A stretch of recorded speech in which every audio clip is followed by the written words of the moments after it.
Hello everyone and welcome back to Sprouts Microgreens. This time we're filming this video out of the beautiful city of La Paz, Bolivia at almost 4,000 meters altitude, and we're still sprouting and microgreening just the same, and it's working wonderfully. In this video I want to cover how to mix different seeds and beans into one batch so you can have it all together in one batch. And before I get started, basically I'm going to go over the seeds and a couple of beans that I've been sprouting over here, and they sprout perfectly well. So I started with the white and black sesame, kale, Chinese cabbage, regular cabbage, alfalfa, chia seeds, arugula, and watercress, red clover, radish seeds, fenugreek seeds, brown mustard and yellow mustard, broccoli, of course, and of the beans that I've been doing, just basically two, mung beans and locally grown lentils. Okay, and these are the richest source of protein. Well, broccoli too old, but the beans, we want to keep them separate. If you're going to do one batch, try to use only one bean, okay? In addition, we're also doing regular almonds and all sorts of nuts, like walnuts. You can do hazelnuts, pecans, anything you want. And of course you can always add to your batch at the end when you eat it some chia seeds, some hemp seeds, or some cocoa powder, but that's not sprouting, okay? So once I mix everything, I put everything in a mix. I put about 5 grams of each, something like that, and play by ear. For the beans, since we're using only one, you can put, say, about an ounce, 25 grams, something like that. And you do the whole mix, as you can see here, into one. In this mix I put the lentils, in this mix I put the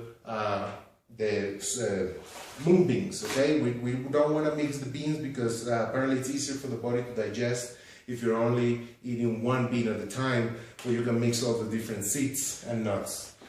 So basically the system is the same. The first step is to soak the mix of beans and seeds in water for 4 to 8 hours, no more than 12 hours. Once you do that, you take the water out and you rinse it from now on, and you're gonna leave it like that in a 45-degree angle, okay?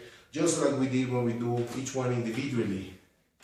And we just let it grow like that. This has been growing for 2 days, and you can see it's starting to sprout already. And these are the lentils. And this one has been here for 3 days.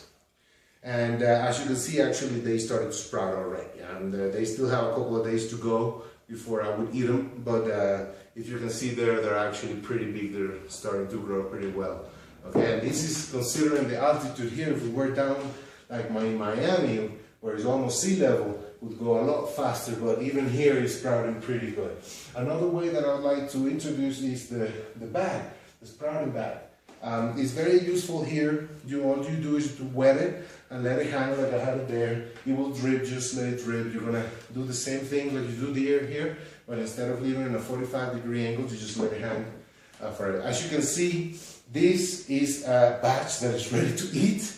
In fact, I'm gonna take it out of the bag today for consumption for tomorrow. And it works just the same. So just to repeat the process, first you mix it, of course, and try to use only one bean at a time. Then you want to soak it for 4 to 8 hours, but definitely no more than 12 hours if possible. Then you want to rinse it. Start rinsing every 8 to 12 hours. Leave it in a 12-degree angle if you're using the jar, which is great. And look how they grow after a couple of days or 3 days.